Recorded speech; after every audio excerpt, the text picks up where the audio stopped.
Every day, there's 60,000 tracks uploaded to Spotify. One per second. Can you imagine? Every day, there's 60,000 new tracks. So it goes again to something I told you before. As a content creator on YouTube, or on Twitch, or on Spotify, the reason why all these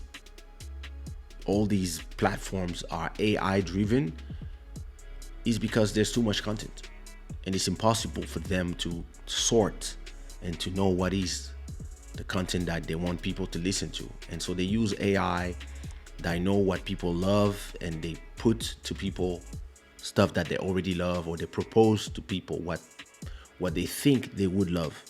And it creates a new problem, because yes, we have access now to billions of people with our content, from YouTube to Spotify, but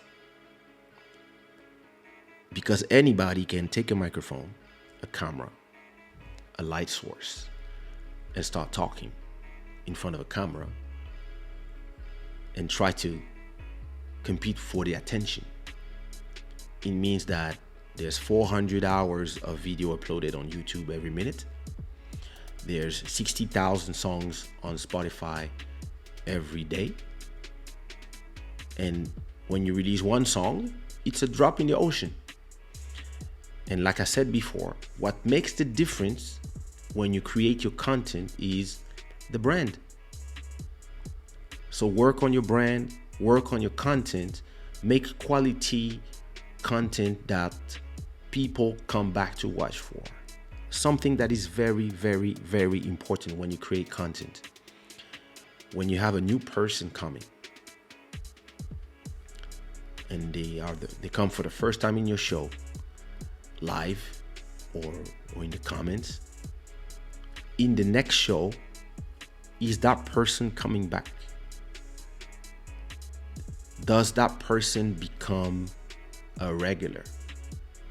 When you are able to create regulars in your shows, that's when you win. That's when you can be you can create your own island in the sea of content, because the noise is crazy.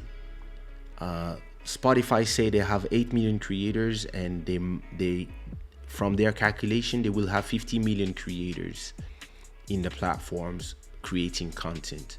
So in 5 years, 4 years, they think they will probably have 100,000 songs in the platform every day, if not more. And same thing for YouTube. I remember showing you this, which was the streaming numbers for 2020, especially with the explosion of streaming, with the explosion of streaming because of the quarantine. Wait, was it Streamlabs streaming numbers 2020? Where do I have it? Yeah, there you go. If you look at the numbers of everything, doubled.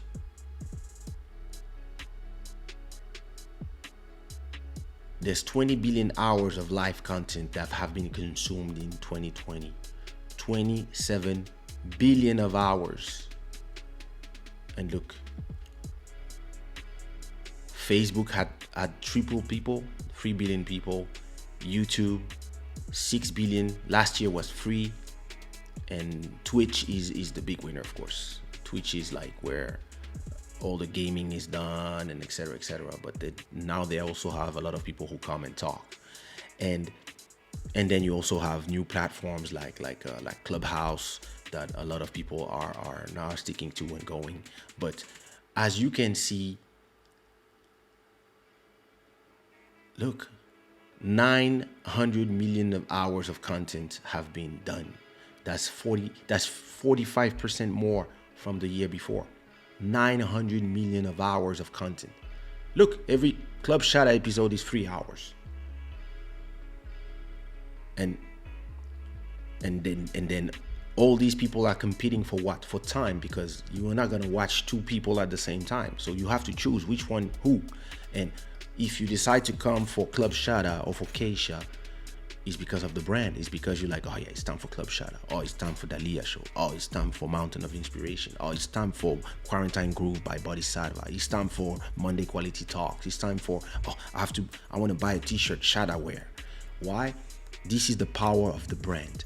And in this world that is going to be more and more and more full of noise from every song that is coming in the platforms, every content that is being created on the platforms, what you have to focus on is creating meaningful content that are interesting to the people who are watching it, and to make sure that your brand is what will differentiate the content coming from all the people. Because when you have a platform like Spotify that opens up to 80 new countries, it's not only just you who's going to be able to put your content in 80 new countries. It's everybody else from your competition and all the other singers from all the countries that are also going to be able to attract all these new clients. But it's also all the creators from all these 80 countries that's going to be like, yo, let's put our content in there. And what does it mean? It means that, yeah, instead of having only 60,000 new songs, maybe next year there will be 80,000 new songs. Just because everybody from Tanzania, from Nigeria, from Zimbabwe, all these people, they will be like, yo, we want to be on the platform. And a lot of them are already putting things on the platform, but a lot of them, they go from London, they go from distribution here and there. But now, because of the platforms arriving here, you're going to have an influx of companies that will tell all the artists, hey, we can put your content in there.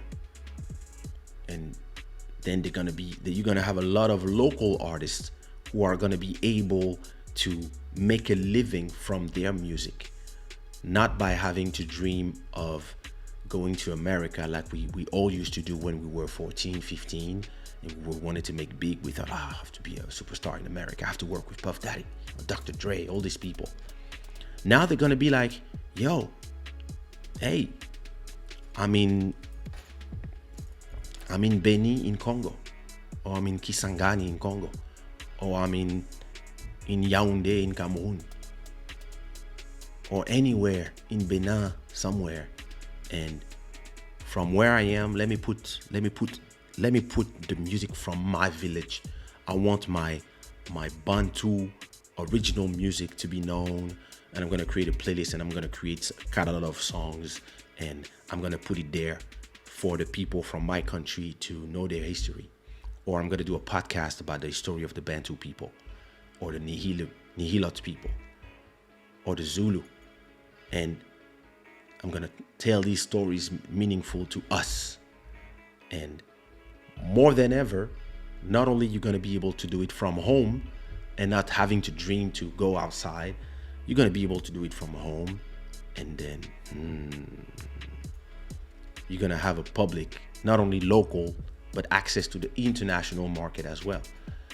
And the only thing that I said that is sad is that it has to be platforms, those beat platforms from, Spotify is not American, it's a Swedish company. So, but it would be great if we had a Congolese Spotify, a Nigerian Spotify. And I know though there's platforms like Boomplay and other platforms that exist. Actually, let me talk to you about Congolese. What is their website? Here is a Congolese platform. They are specialized in Congolese music. Their name is Basics. And They have an app, and you can buy a pass to listen to music, and they're trying to make it happen.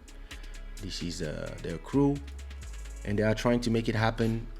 Oh no, that was a charity event, and they are trying to make it happen as a Congolese platform. And you know if you're in Congo, and since Spotify is not, I don't know if they have a website, but I hope so. I'm gonna ask them. But let me see if they have a platform. No, they don't. Basics streaming Congo. I'm gonna invite Baya, the creator of Basics, and see if we can talk about his goal as an African platform, and the struggle, and how it feels when you have giants like Spotify, who they're not far from arriving to the turf. When they crack the how to get in Congo, like now it's hard to exist as a small platform. It doesn't mean that you can't, but